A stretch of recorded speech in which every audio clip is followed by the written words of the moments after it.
Welcome everyone to the Painted Bride's second conversation called Deep Roots, Bold Future, talking about our history, our legacy, and what we have to look forward to. This conversation we have with the great Ursula Rucker, legendary world-renowned Philly's own truth teller, healer, recording artist, and all-around lovely human. And her son, Sudan Green, founder of Spirits Up.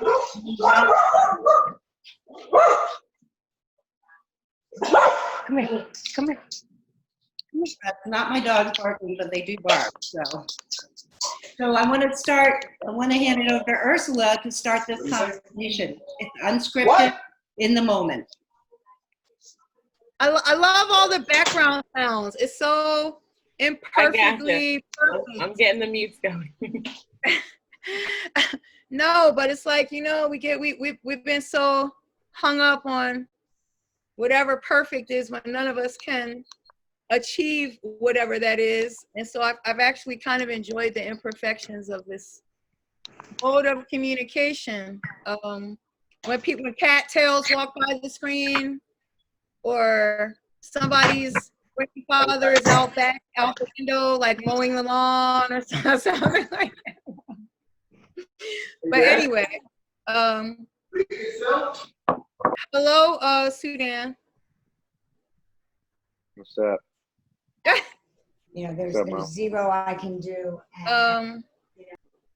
Yeah, so I see some people that I love in here, Paul, and Tanya, and Kara, and I'm sure other people that I love that I don't know. Oh, Jennifer, there's Jennifer. Thanks for coming. I think it's important, you know, for us to keep these connections going. So I'm thankful to the Painted Bride for creating this space and virtual place for us to still communicate and converse, because it's important for us to stay connected. It's important for us to find new ways to stay connected, find new and more healthy ways to stay connected. So yeah, hopefully me and Sudan will be giving out virtual hugs in here with this conversation, because Tanya needs it. We all need it. So yeah, Sudan, I guess the first thing at the top of my mind is, first I want to let you know, and I want to let everybody know. Hi, Letitia. Letitia's coming in from LA. What's good? Yay! Thanks for coming. That I'm so amazed and still kind of in shock about your movement, moment, thingy, John, Spirits Up. And I really I want you to talk about that up front, because as a mother, as an artist, and an activist who's also a mother of 4 sons and 4 Black sons in America, you know, I have felt over the years about everything. So yeah, to see you doing this, see you rolling this thing out and how quickly it happened and congealed, to see you catch the fire and then stoke the fire in your own way, and kind of like when you were in the initial stages of it, like doing it, I was like, oh, okay, now I have to, you know, I felt like I was in a Sudan Green, like, secretary fan club, you know, in the beginning when you were planning it. So I just want you to talk about it. I want you to, like, talk about the protest, the experience of the protest, and how that led to this restorative, Black-centered wellness, healing, restorative, regenerative moment you created, Spirits Up, and your community of people that you created it with. because I think it's important to note that you created it with a community, that it worked. You know that the community worked. So, yeah. Talk about it, just loosely. Yeah, tell people what Spirits Up is. Everybody doesn't know. Thank you for that. It Spirits Up. I mean, yeah, I guess I'll start from the beginning. Long story short, it's like, I'm in yoga class pretty often, and I never see Black people, just like, point blank period. There's not that many Black faces in those classes, and I would be feeling super vulnerable at the end of those classes and super like, lightheaded, how you already feel after yoga. And a lot of times I'll just be looking around like it'll be like a movie. You're just like, oh, and these faces are looking back at you, and they know you're different, and you know you're different, and they're different. So it wasn't a super comfortable place all the time. And that fire was already in me, to have like to change spaces. And like since high school, I've been doing diversity work. Just trying to change spaces since high school, and the protests, fast forward, I started yoga in 2015, and it's always been the same for me. And then fast forward, where me and Kara had went out to a protest on the very first day, thinking it was going to be, and I don't ever go to protests pretty much ever. I don't. That was my first ever protest that I had intentionally went to. I would walk into protests before and end up there. But you also come with me. We might not remember. Yeah, well, everything you did is a protest in a sense. Like all the things you did, everything in the park, those are all protests. Yeah, so I was at protest. But like to, go to the thing, it's like, meet us here at City Hall, we're walking. Like, what I'm saying? I never went there. And we went, and it happened to be the most intense it's ever been in Philadelphia for me. And I think a lot of people in my generation. So, I'm standing there. People are getting, yeah, like I was just brought to tears at like many points in that day, in that period, and just seeing like all the people get hit, battered in the head, maced, helping people, having, Kara there with me and my friends there with me, and like feeling worried every time they want to walk off, thinking a cop is going to I'm going to walk over and somebody's going to be beating them on the ground. Like, you know what I'm saying? So then we went home, and it was just there was a lot of tension. And it was that whole week, as we all know, whoever's in Philly and in LA, we all know, like a lot of times, all that whole week or 2 weeks has been just, you can't even escape it, even when you go back to your house. So I was just trying to go back to what I've known and what I've healed with, and that was meditation, and that was yoga. Yeah, and I started to see these images that were from school. Actually, we learned about Buddhism and how Buddhism it actually makes me cry when I think about it, because it's a strong image of like Buddhist priests sitting and like setting themselves on fire. And I just kind of like tried to I was thinking about what we could do in order to like, fix a lot of the things that were going on that I didn't want to protest and be out there. And like kudos to those who are, and I'm totally behind you. But we had to figure out like the opposite way, and it worked. And people were in caught, and me, Kara, and everybody, you answered calls, and we worked hard on trying to make it happen. It happened. And Yeah. it's happening. Mm-hmm. You're kind of, I don't know, is he glitching or is it just me? That's it. Yeah. We're all glitching. It doesn't matter. You gotta We're all unmute glitching. yourself. Let's all glitch together. Yeah. Also though, it was the post, right? That Instagram post that kind of kicked things off as well, when you left that comment. And then you got I'm glitching a lot. Glitching a lot.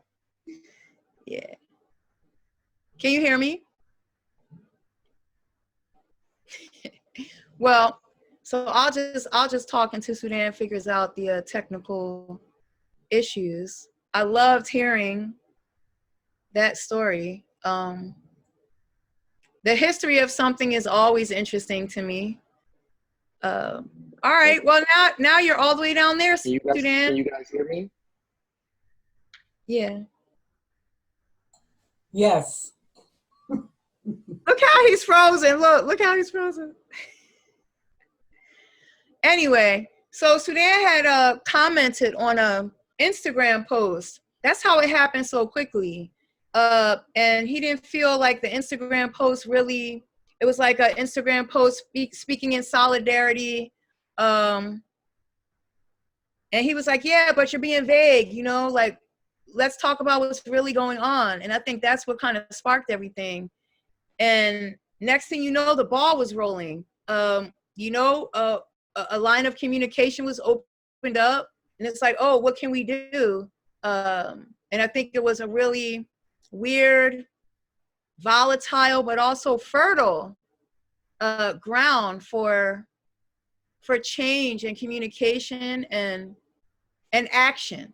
So yeah, Sudan took the action in that moment. And I want to talk about my experience of Sudan's event Spirits Up. So if you don't know about Spirits Up, are you back? Are you back with us now? Can you hear me? Yeah, that's better. Mm-hmm. Okay, cool. So I was telling everybody about my experience of Spirits Up. So as it was rolling out, you know, I was excited. I was proud. I was also very nervous. You know, it was like a new experience for me. It was like, you know, I had to check myself because, see, now I'm going to get emotional. Damn it.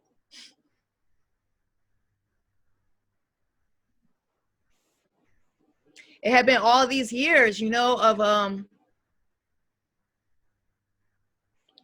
of me doing that. Of me running out there, saying all the things in all the places, not really thinking about, you know, what could happen, because, you know, I just needed to do this. I always need to just do this. And like, I didn't really think about how it may have affected my sons all these years, you know, choosing to be that kind of human being that never shuts up, that always has something to say about something, because it's always something that needs to be addressed. There's always changes that need to be made for our collective human wellness. And I just can't ever sit here and let it pass by. And I didn't really think about how that affected my sons all these years. And so to watch Sudan doing that, or taking up this gauntlet and running with this baton, and I was like, oh man,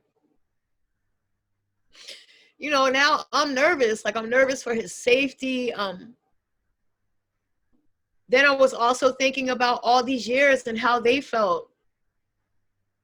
You know, when I would travel around the world and have to leave my sons.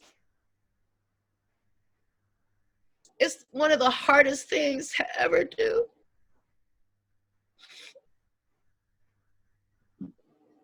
So, you know, I would always come back and check in with them and say, you know, or before I would leave, okay, you know, mom's going to be away for 2 weeks or a month sometimes.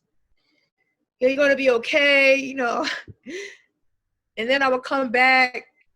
My youngest, who is 16 now, he would always say, Sage would always say, you were gone too long. You lied. You said it wasn't going to be that long. He was like, it was too long. Now he probably would enjoy the break, but yeah, you know, so then now that the coin was flipped, right? Sudan is doing this thing, and I'm like, oh, oh, so this is how it feels, you know? So my brain was like spinning on all different kinds of levels. And then I had been, you know, a hermit. I mean, truth be told, I was already like a semi-hermit before Corona. I had already loved staying. I could stay in the house for like a week, no problem. You're like, where's Ursula? Don't worry about it. I'm getting my shit together in the crib. It's cool. In my pajamas, take showers when and if I want to. So I was already on that program. Yeah, I was already on that program, you know, but I had to come out of the crib, you know, to support my son, because he was like going to be outside with this healing, restorative movement moment thing. And I was like, there's no way I'm going to miss this. So I had to face my fear of everything that I was feeling. Fear of being out in the public with people, you know, Corona, fear of my son doing this work that I had always done. And now my son is doing this work. And I'm like, oh no, my brain is going to pop. And I think it did actually pop a few times. But we made it through. And I want you to talk about your community, Sudan, because your community, Kara, Sudan's partner, how Kara helped and how the whole community helped. Taib, you know, who you had no, like this community, this family. And then I got to know your community, which I'm forever changed now from getting to know Sudan's community of amazing, brilliant, young people who are doing the most amazing things that, yeah, I'm like, how can we all do what we're doing right now, having this intergenerational conversation? How can we continue these intergenerational conversations and actually make some real moves together? Because that is what is required. You know, like we all have to work together, but yeah, we got to break down these age barriers, because it's really not, I think we're really, like, it's really not as much as we thought it was, you know? And so, yeah, Sudan, I want you to talk about your amazing community that showed up every day in every place, right? Talk about the places and spaces that you took spirits up to, and the community, the volunteers, the people that showed up. Oh my God, it was so power. Yeah. Yeah. Well, first, that Instagram post was not how I moved quickly. I gotta address that, because Lululemon. I mean, the whole story around that is like Lululemon made an Instagram post, and actually they were probably like the biggest holdup in our in spirits up. You know, the big corporation that is yoga today. Modern yoga was the biggest holdup, to be honest. So yeah, that's not how it moved quickly. The community made it move quickly. Yeah, so I mean, it's super strong, you know, and Philadelphia is super strong. Like me and Kara did everything together in the sense of like the start of COVID, right? We started to move in together. We started to try to like, you know, start to live together. And we went to this protest together, and we were both sparked. So already right there, we're bouncing off of each other and able to talk on that note, you know. And see, so it was so beautiful, you know, like it's not much to say there. Like that's what spirit was for. It's like words, more action. Like the community was there. They showed up every day, you know. Am I lagging again? Am I lagging? Can you guys hear me? Yes. I'll talk slowly and then just raise your hand or something if I'm lagging, Mom. Well, raise your hand I if didn't I'm know if you lagging. could see me because your picture was frozen as well. I could see you. I could see you. Raise your hand if I'm lagging though. So that's if I'm starting lagging. The community, there's like they showed up every day, and I think it's less to it's not really something you could speak about. It's something that you have to experience, you know. It wasn't just my friends, but my friends were out there, my girlfriend, you know, my mother, my uncle, you know, my family was all out there and they made it happen. But I'm lagging. You raised your hand. Was that the lag? No, you're calm. I'm just feeling the emotion of what you're talking about. Yeah, so the community was there. It's like, it's not much. And that's why we're trying to bring it everywhere. You know, we're right now we're planning on how to bring it across the states, because it's not something that you can like put a pinpoint on, because clearly we've been shouting this for over 400 years and, you know, words don't really matter. You know what I'm saying? They don't matter, not to say that. People aren't listening. So it's like I was going to being say there. words matter. I think Yeah, I we're proved both. that. Exactly. So yeah, it's just like we've been shouting for years, and it's like you got to really come and see this, you know. But like the community showed out, and that's all it is to say. Everybody in Philly, people that I didn't know, so many people that I didn't know. You know, you negated, not negated. I'm sorry. What's the proper word? You look at it as though like these people are my friends, and that's so beautiful, right? But there's so many people I didn't know.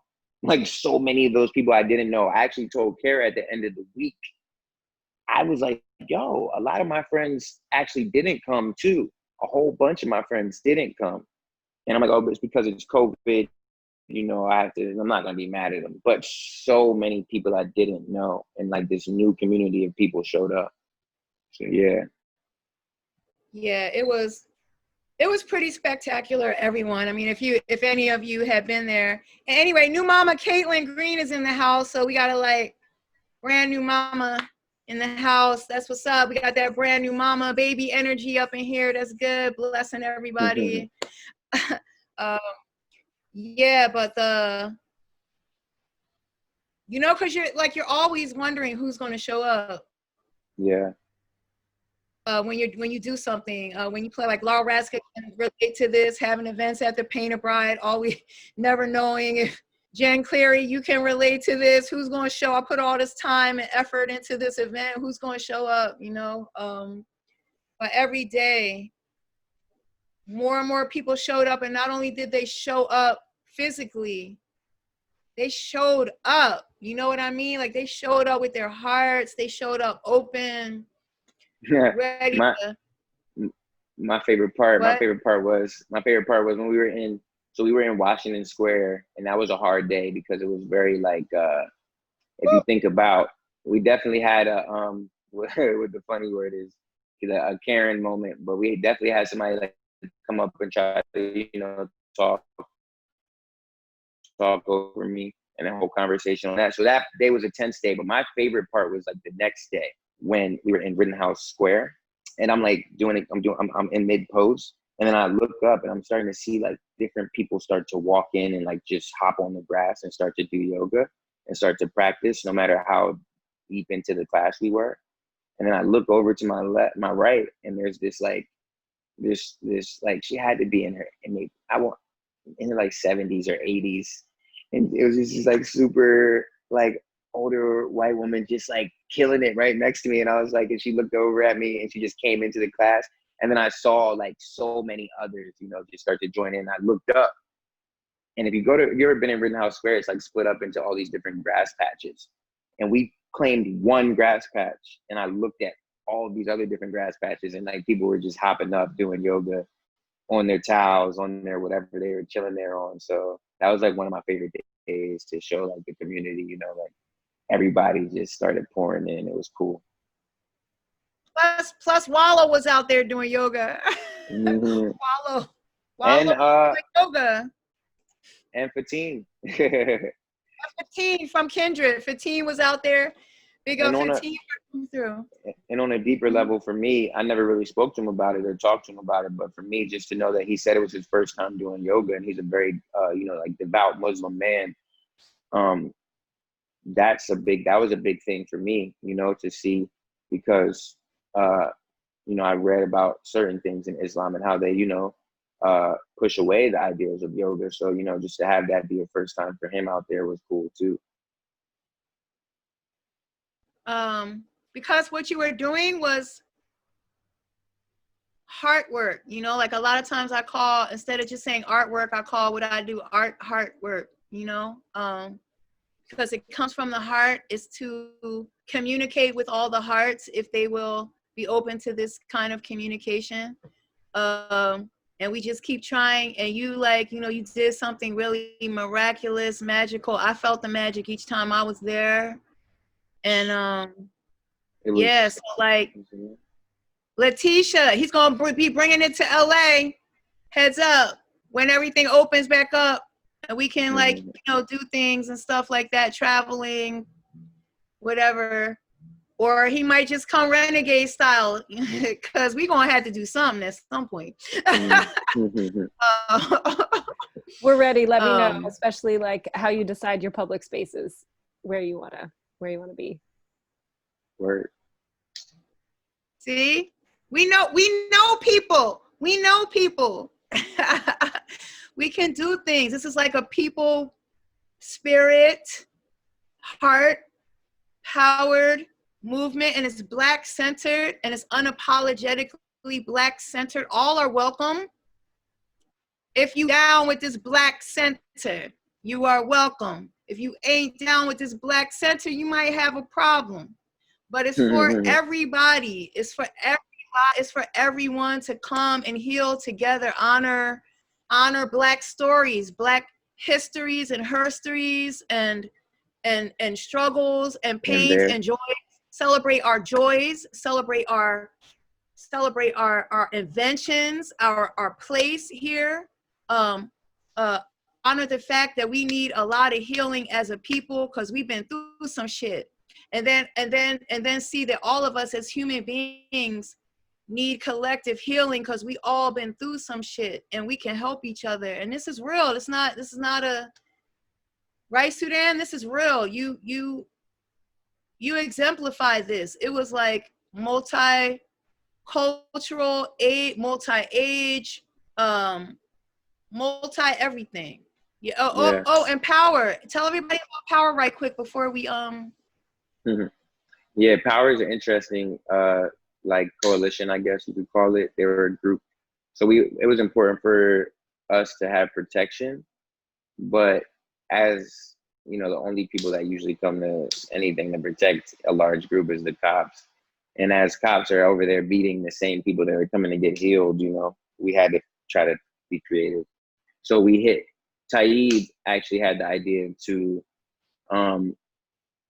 get power, which is an organization and coalition of I think 50 right now, or 50 plus rabbis, preachers, just religious leaders of different congregations. And during these, like the protests, they were coming to certain protests and like standing as mediators to protect the protesters. So, and also doing things for other protests, like coming, handing out food, water, keeping them healthy. But they did the same for us. So we had like a lot of times different ordained ministers and rabbis around the premises dressed in their garb. So that was really beautiful, you know. So we have religions coming into a molding of religions. It was amazing, Sudan. And oh. What? Go ahead.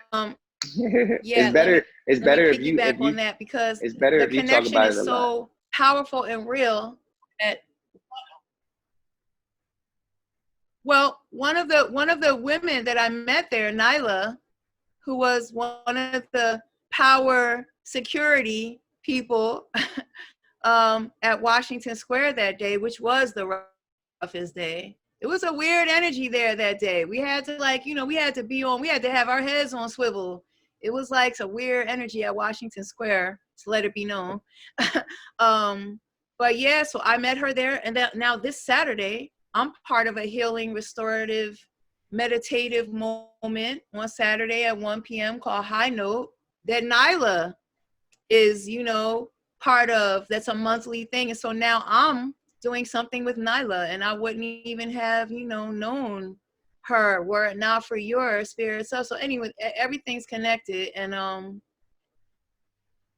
Are we can I ask him one more thing, or because I want people to be able to ask questions as well. I think he should ask you a question because I don't know that he's asked you anything yet. Oh. Uh-oh.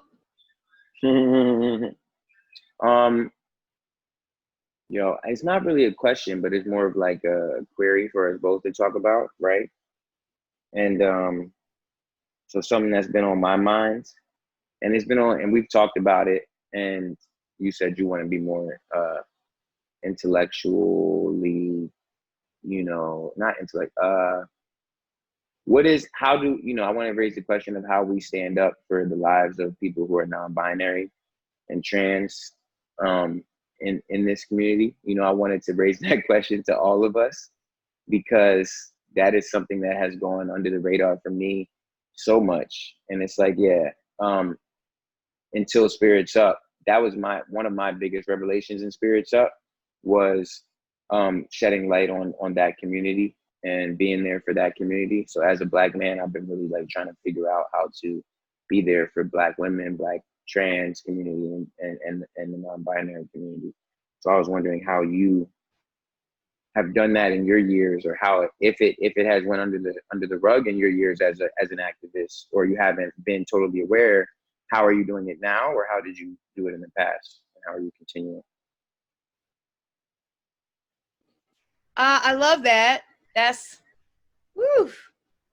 like straight to the gut.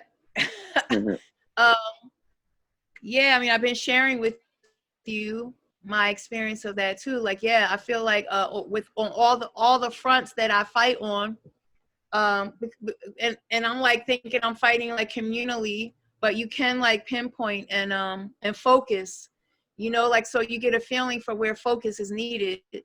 And right now, I'm maybe I was late to the party. I don't know. I feel like I'm always like operating on all fronts, but I don't take the time to pay specific attention to a certain front. But I'm always open and willing to learn, and I'm so excited to focus on this community, the trans community, et cetera, et cetera. Because it's growing. Yeah, I mean, we're all here together. We're all here together. And if you're not a horrible human being, then I'll rock with you. That's it. I don't care. I don't like, if you're not just like a horrible, hateful, evil, just hate-centered human being, then like let's do this. I don't care, what you look like, what you want to look like, who you feel like you are, who you trying to be. Like, it doesn't, all throughout my whole entire life, Sudan, doing workshops, doing lectures, doing performances, I've come in contact with every single kind of human being. So I'm kind of like unique, for that. Like, I've just like thankfully been in circles with everyone, and that has grown me as a human being exponentially every time. But now I'm more focused and centered on this. I want to learn, and I'm having conversations, with trans women in particular. But here's the thing. I've worked with quite a few talented transgender artists in Philly, put them on my bill to rock out, to do them just like any other artist, and I include everyone. So let it be known, Ursula Rucker includes everyone. But we always have more learning to do. I want to learn. I want to know as much as I can know. I want to help as much as I can possibly help, or yeah. So I don't know if I completely answered it, but I'm having new conversations. So like, I guess I want to end that answer to your question with, I'm having new, fresh conversations, and now I'm asking people about things that maybe I didn't know that I want to know, so I can get involved, so I can be involved. But I want to do all the things to help all the people. That's what I want to do. And I know that's what you want to do as well, Sudan, but I've always been laser focused on this Black crusade, this Black people crusade. It's always, all right, it's always important for me, always. My mama, Sonia Sanchez, taught me that I can still, you know, have this laser focus on Black people and their health and their wealth in spirit and everything else. And also be about this humanity, be about, you know, because at first I was all, you know, when I learned about Black stories, Black history, Black power, Black everything I had been denied in college, I was all like, oh, all Black everything, you know, fuck everything else. And then Mama Sonia had to teach me this lesson about humanity and peace that I'm also ever learning and that I love and that I don't want to ever stop learning. And I put it into my mix and try to balance that out, try to balance out this fire. I'm always carrying this fire. Yeah, but you got to like balance out the fire. But anyway, I probably went off on a tangent, but it's whatever. That's what conversations are about. Traveling. And I wish that I would have gotten to really dig into how you felt, like I said, how you felt about being the child of somebody like me as an artist and a wild, you know, artist and activist who was running around every place trying to save the world while saving myself, or maybe not saving myself and choosing to save the planet and its people before I actually save myself. But I don't know if we have time for that, but I wanted to ask you that. I guess that's to the Zoom gods. Do we have time for that? Sure. I mean, we have time. If people want to ask questions, you can put them in the chat, and then we can answer them after this. I think it's a quick answer too. I mean, honestly, it's been good. You know, I learned.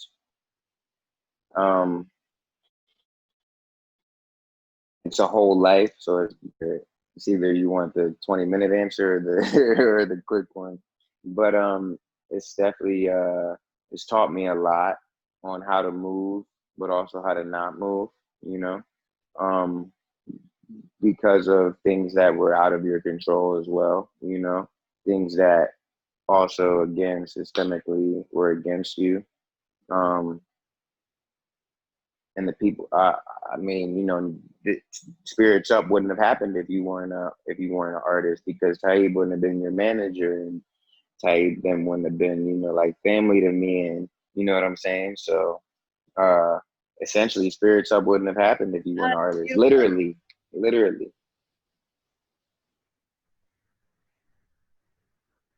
That's so beautiful. Thank you for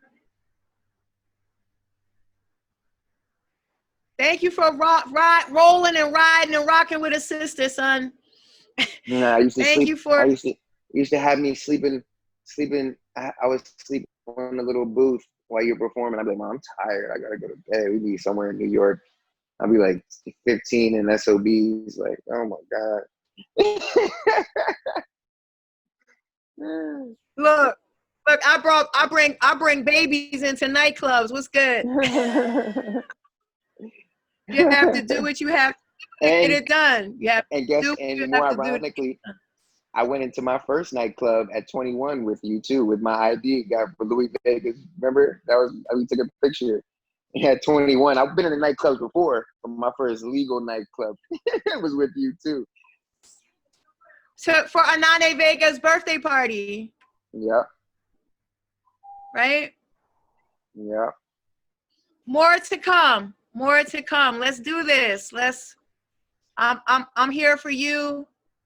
And I know you're there for me. So let's do this. Thank you everybody for coming through. Yeah. And I see all the amazing comment. Erica Hawthorne, Kathy. Kathy's one of the Kathy with the pink hair was one of the amazing people that showed up every day, taking photos, helping, being amazing. Yeah. We have some questions. What's up, Kathy? We You have, better stop. You're gonna make me cry, Ursula. What's up, Kathy? Let's all cry together and get well together. we have some questions. So Lanish has a question. Yeah, well, I'll read Karen's question first, since I can always ask her a question. So Karen asks, to both of you, how do we get more men involved in this movement for healing and heart work? How do we get more men involved? I asked that also because as we are in this room, I'm in a bunch of these rooms, and Sudan, thank you for representing for the men. As you see, you're the only man in this room, and I feel like that happens a lot right now in these conversations, and I'm hoping maybe not in both of your experiences, maybe I hope I'm a fluke, but I'm curious to both of you. And Ursula, kudos for raising such an enlightened young man. So just curious of your insights of how we can get more men in this movement. You want to go first, Mom, or you want me to go first? I think you should go first. I mean, I guess, you know, that's why I think maybe that's why also Spirit Up was so catching too, is because it was maybe it was because it was led by a Black man or just a man in general. But I also don't want to, I think,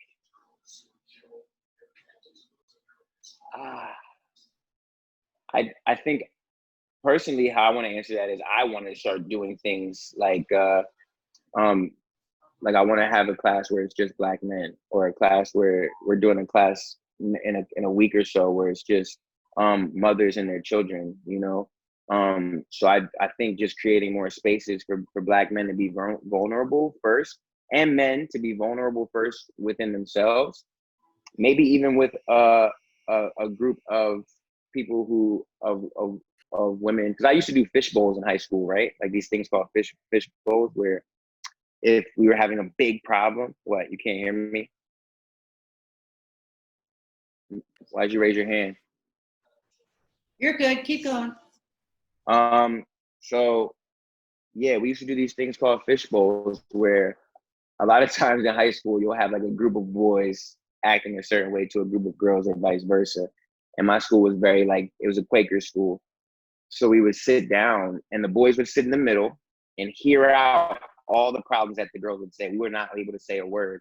And then we were able to, then after that, we were able to talk with a mediator. So I think more spaces like those need to be created, both just all the time, you know, in the workplace. Workplaces need to be putting those things, those systems into their like HR training, like just knowing the people that they're working with and being able to talk every day and like having real conversations every day if you're able to, and also being able to be silent and listening to other people have real conversations.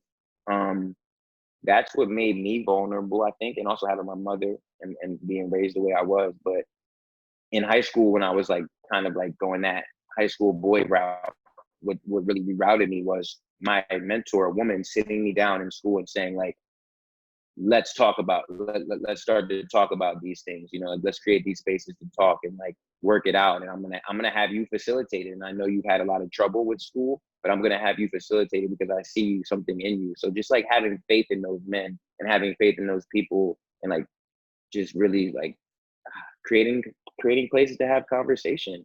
Because people were having conversations at Spirit Up. It wasn't just all yoga. It was actually like a lot of people talking about their lives at this moment and like how COVID was affecting them and being really vulnerable because they had just went into a vulnerable place. So I think that's an answer, but there's many, you know. That's an amazing answer. And Karen Gross is the visionary who created High Note that I'm part of on Saturday, and also the girlfriend, partner, or whatever, of one of my most dearest, most loved brothers, homies, Tim Matter. So yeah, that's who Karen is, Sudan. Karen Gross, Tim Matter's girlfriend. I know Karen. I've seen Karen. I've met when I used to work at Lulu and Fishtown. Hi, Karen.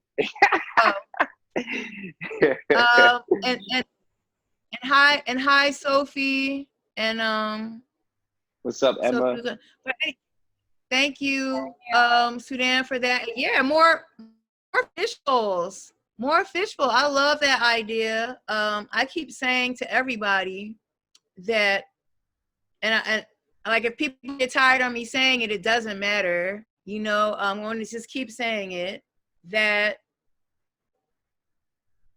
like this Black people fight, you know what I'm saying? Always one that had to be fought. Hopefully we won't have to fight, you know, if we do that, we get this right. You know, we can all you know, move forward. But in conjunction with that is women. To me too, as an intro, we coming for your ass, okay? Facts. Because if you don't give women their propers, if women do not get their propers, by propers, I mean all the respect, all the love, all the celebration, all the recognition, all the honoring. Stop playing. Stop paying us less. Stop doing all, no. Look, it's about to be Wonder Woman world up in here if you don't get your shit together. So yeah, we need these fish bowls. We need these fish bowls. Not you. I'm talking, you know. Yeah, no, but everybody, like, the thing is, like, for a man to be here, I guess, in a sense, they need to give in to femininity, and that's everything. You know, that's everything. That's total.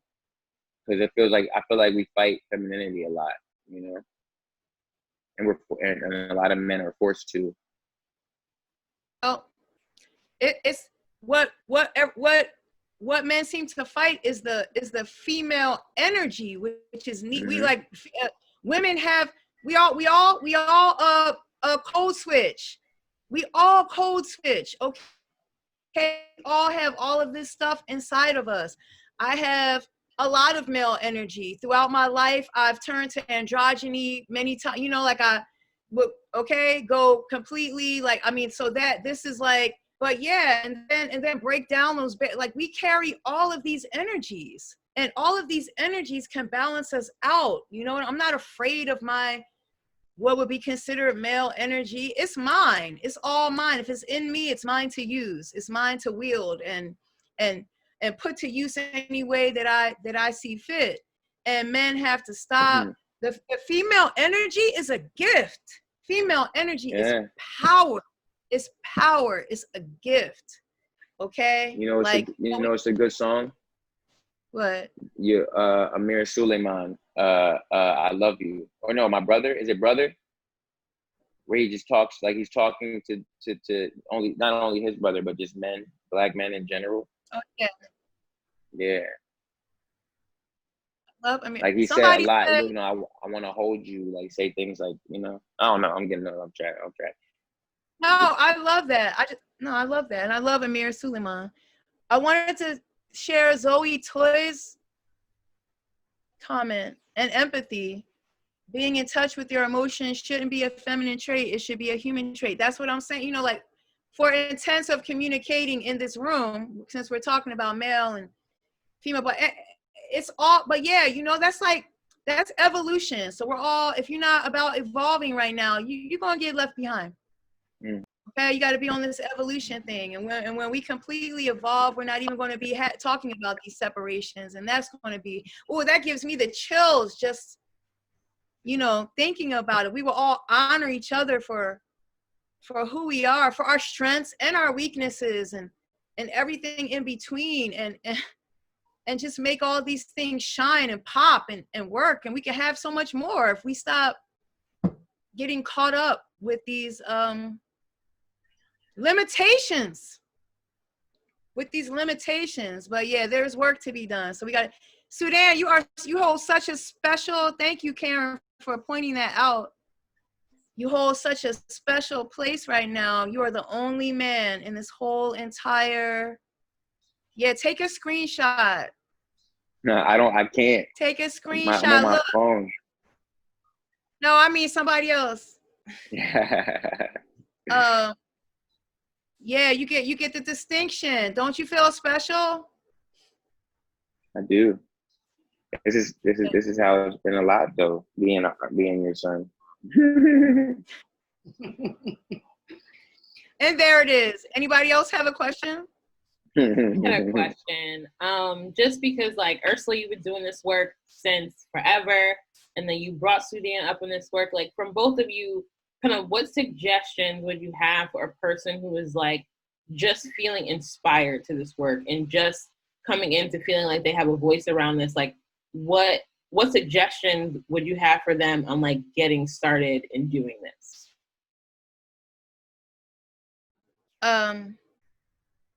Whew. Damn. You know, usually I get asked the question, hey, how do you get into like performing your poetry? That's an easier question.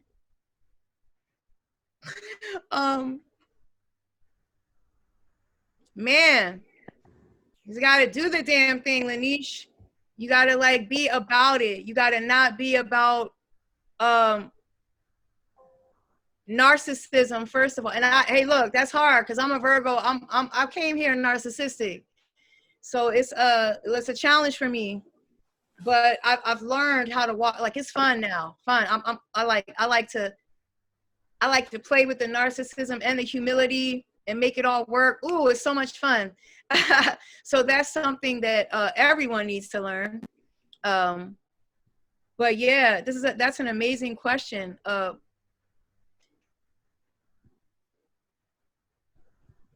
Thank you, Lanish, because you brought me to the thing that I might have forgotten to say, which is my most favorite thing to remind people to work on right now.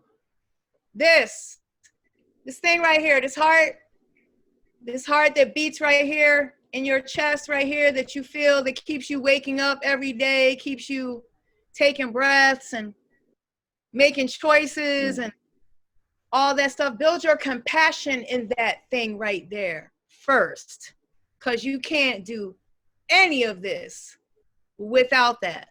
And then as you go along, be open to allowing that compassion to get built up more and more by doing the work, not being afraid to do the work. And don't ask me how to not be afraid to do the work, because that's not something I can answer. It's in the doing, you know, that builds this crazy thing you don't want to call fearlessness, but it actually is fearlessness. And you know, and just keep doing it. And like Sudan said when he brought up the question about the trans community, you know, be open to learning, be open to working with all communities, because we're all here. These are human communities, okay? Like, so when you say working with all communities, it's working with all human beings, okay? All of us that have this flesh and this bone and this blood, unless there are some AI people walking around here that I think they are, you know, I think, I'm like, yo, let me just see, you gotta switch, like, let me see if you like actually have like some kind of like hidden switch, because you fucked up, yeah, like it's some robots out here. Yeah, Lanish, I don't know, you know what I'm saying? Like, it's just like, it's in the doing, just do it. Just do it. Take the chances. Show up. Show up at times you think you can't show up. A lot of those times that I thought I couldn't show up became the best moments I've ever had in my life. And I swore before I showed up that they were just going to be a waste of time. And most of the time, it's not like that. So show up for yourself and for others. Sudan, did you have anything? Yeah. I think piggybacking off of the heart is just like recognizing that like your heart is like, it's many, you know, like your spirit is many, like you're not alone, and nothing's like super linear. You're gonna not want to do it, you're gonna want to do it, you're gonna take a month off, a year off, but what kept me going right now is like, I don't know if any of you have read The Water Dancer, but what it taught me was, did he it's freeze, about or is this that me? boy who was a slave, and Did I freeze? I can't hear him. Can you You're hear me, good. Kara? You're good. Okay. I read a story about this boy, the water dancer. He was a slave, and it goes through the regular slave life, but he has this superpower. And you're thinking this whole time, like, this kid's about to have like this really, it's about to be fantastical, a fantastical superpower. He's about to, poof, poof, lasers, whatever. And you're reading, and his superpower is the fact that he's Black, and he has hundreds of ancestors who are so strong. And if he can meditate in a sense and focus hard enough, those ancestors can lift him up, and they can take him across. They create, and this is the fantastical part of the book, it creates the Underground Railroad, the spirits. So I think if you're fighting for Black people, and I'm speaking, personally, like, you're a Black person starting this fight, just know how many people are with you. Like, spirituality is real. And you have we've been fighting for hundreds of years. You have warriors with you, like people that are fighting just because they're alive, like, just because they were born, they have to fight. So I think that's like what my suggestion is: just know who's with you and know who's behind you, even if you can't see them. And do what Mom says as well. Take care of yourself. Keep showing up for yourself, and don't be hard on yourself when you're not able to ask for help. Wow. Thank you. Oh man, oh man. All right. See, we teach each other. You have to be open to learning. Don't think that you got it all figured out. You can learn from somebody. But yeah, thank you. Deborah Powell Wright, I see you. Yes, So, I'm yeah, here. Thank you. I And I really just wanted to stop by. Thank you for sharing. Thank you for being here. I do have to run, but thank you. Go run, Deborah Powell Wright, someone who does all of this work as well. So big up and look her up. You need to hop on. You need to hop on the radio, Mom, because you're good at shouting people out as they come in. Deborah Powell Wright, I see you. I see you. I love it. I've been wanting my own radio show for since I was 18. Stop playing. Somebody give me my own radio show. Yeah, we luta continua. We press on. The struggle continues, and we do what we must until further notice.